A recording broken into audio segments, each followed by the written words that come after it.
Assembly of the Speedster components require 1 medium plate, 2 small L bar, 2 small C bar, 3 wheels, 1 60T gear, 1 36T gear, DC motor and 2 small shafts.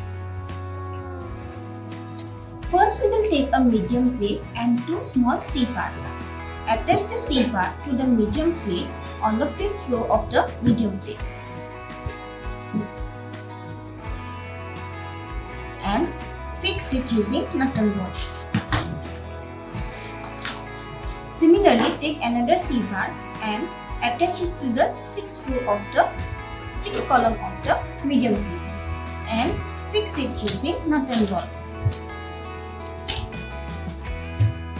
After connecting the C bars, now take 2 small L bar, attach the L bar below the medium plate to the C bar in this way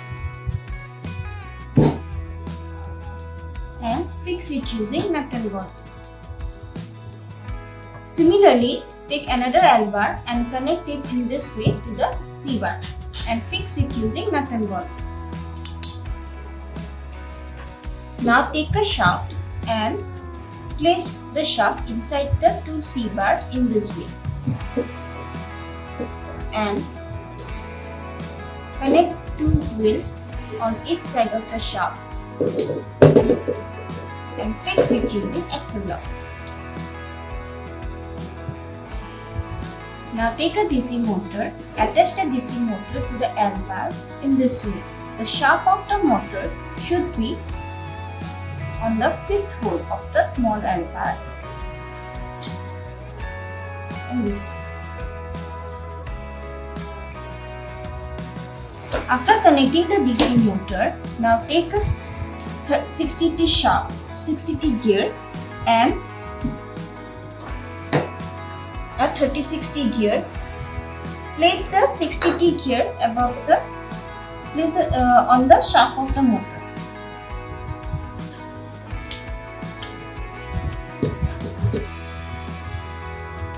And fix it using an axle lock. Now insert a metal shaft to the small L bar and attach one 36T gear to the metal shaft.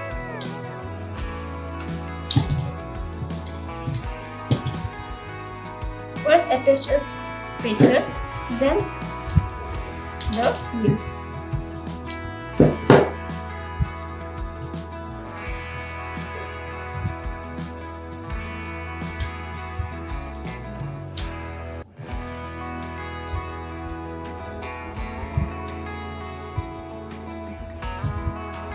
And then take a axle lock. Now take 2 axle lock on each side of the shaft and fix it.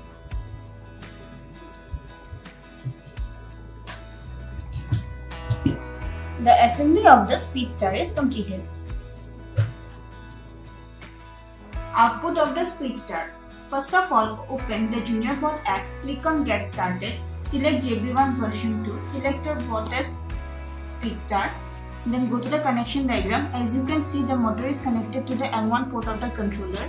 Then click on Next, then click on Connect to Bluetooth, select the HC05. It's showing connected, that means our bot controller is now connected with our phone. Now with the help of this button, we will move our bot forward and backward. As you press this forward button, our bot moves forward, and as we press the backward button, the bot moves backward. Thank you.